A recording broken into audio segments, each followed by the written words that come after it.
अस्सलाम वालेकुम व्यूअर्स। आज मैं आपके लिए बेहद आसान और मज़ेदार सी माश दाल की कढ़ाई बनाने की रेसिपी लेके आई हूँ और ये इतनी टेस्टी और मज़ेदार बनेगी कि आप यकीन नहीं कर पाएंगे कि आप ये माश दाल खा रहे हैं, बल्कि आपको ऐसा महसूस होगा कि आप चिकन कढ़ाई खा रहे हैं या चिकन की कोई अच्छी सी रेसिपी आप इंजॉय कर रहे हैं। ये इतनी टेस्टी और शानदार सी बनती है। तो चलिए फिर अपनी आज की इस रेसिपी को शुरू करते हैं। बिस्मिल्लाहिर्रहमानिर्रहीम।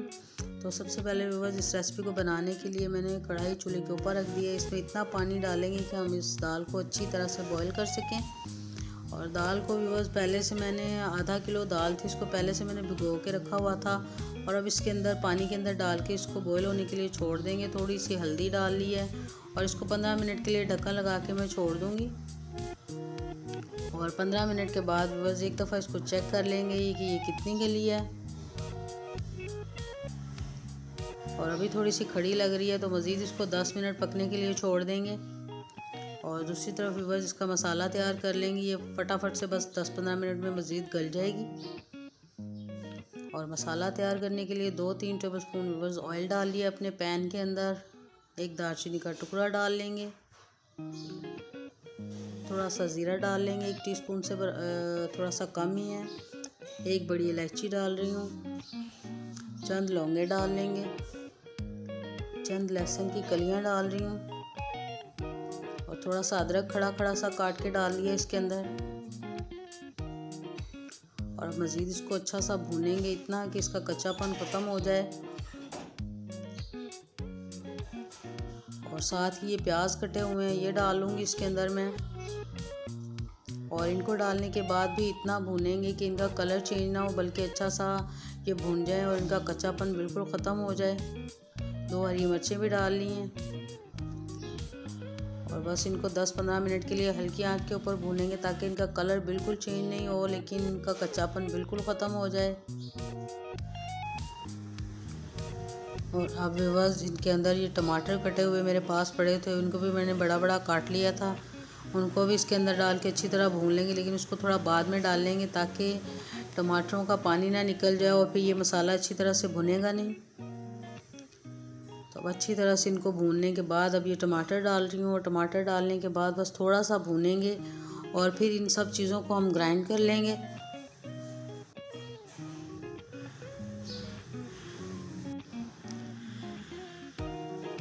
और अब बस इनको मैं निकाल रही हूँ और निकाल के खूब ठंडा करने के बाद इसको बग़ैर पानी डाले हम अच्छा सा ग्राइंड कर लेंगे। और अब बस दूसरी तरफ ये हमने कढ़ाई चूल्हे के ऊपर रख लिया, 1 कप ऑयल डाला है इसके अंदर। और अब ये जो सारा मसाला अभी हमने ग्राइंड किया है उसको इसके अंदर डाल लेंगे। बिल्कुल सादे मसालों के साथ इतनी ज़बरदस्त ये माश दाल की कढ़ाई बनेगी कि आप यकीन नहीं कर पाएंगे कि आपने ये खुद घर पर बनाई है। ये इतनी टेस्टी और मज़ेदार। और सबसे पहले अब इसका मसाला अच्छी तरह से भून लेंगे और थोड़े से स्पाइसेस अब इसके अंदर मैं ऐड कर लूँगी। 1 टीस्पून नमक डाल रही हूँ, 1 टीस्पून लाल मिर्च पाउडर डाल लिया है, थोड़ी सी हल्दी डालेंगे क्योंकि हल्दी हमने पहले भी ऐड की है दाल के अंदर। और मज़ीद 1 टीस्पून भर के धनिया पाउडर डाल रही हूँ, इससे फ्लेवर बहुत अच्छा आता है। और अब बस इसको इतना अच्छा सा भूनेंगे कि घी बिल्कुल ऊपर आ जाए और मसाला अच्छी तरह से भुन जाए। पानी का छींटा अगर लगाना चाहें तो आप वो भी लगा सकते हैं। तो अब बस ये मसाला अच्छी तरह से भुन गया है, घी ऊपर आ गया, आप देख सकते हैं। तो अब इसके अंदर ये दाल डाल रही हूँ। दाल में थोड़ा सा जो पानी है वो भी इसी के अंदर डाल देंगे, ताकि दाल और मसाले अच्छी तरह से आपस में मिक्स हो जाएंगे। और अब उसको ढक्कन लगा के हल्की आंच के ऊपर 10 मिनट के लिए पकने के लिए छोड़ देंगे। करीबन 10 मिनट हो चुके हैं और आप देख सकते हैं कि घी अच्छी तरह से ऊपर आ गया है। मज़ीद इसको थोड़ा सा भूनेंगे ताकि घी और ऊपर आ जाए, तो फिर उतनी ही ज़्यादा टेस्टी होगी हमारी ये माश दाल की कढ़ाई। तो अब बस इसके ऊपर धनिया डाल रही हूँ थोड़ा सा। मैं चूल्हे की आंच को भी मैंने बंद नहीं किया। और थोड़ी सी खुश्क मेथी रखी हुई है, हरी मिर्च आप डालना चाहें तो काट के भी डाल सकते हैं। और मज़ीद आप देख रहे हैं कि घी बिल्कुल जब ऊपर आ जाए तो फिर चूल्हे की फ्लेम बस अब मैं बंद कर दूँगी। तो ज़बरदस्त सी टेस्टी सी हमारी माश दाल की कढ़ाई बिल्कुल तैयार हो गई है। इसको मैं डिश आउट कर रही हूँ और ये इतनी ज़बरदस्त और टेस्टी है कि आप यकीन नहीं कर पाएंगे कि आपने ये ख़ुद घर पर बनाई है। बिल्कुल ढाबा स्टाइल माश दाल की कढ़ाई है। तो आप व्यूअर्स कम से कम एक दफ़ा तो इसको ज़रूर ट्राई कीजिएगा और अपना फ़ीडबैक दीजिएगा कि कैसी लगी आपको मेरी ये रेसिपी। उम्मीद है कि ज़बरदस्त थी। ये माश दाल की कढ़ाई आपको बहुत पसंद आएगी, बहुत अच्छी लगेगी। और अगर व्यूअर्स वीडियो आपको अच्छी लगे तो वीडियो को ज़रूर लाइक किया कीजिए।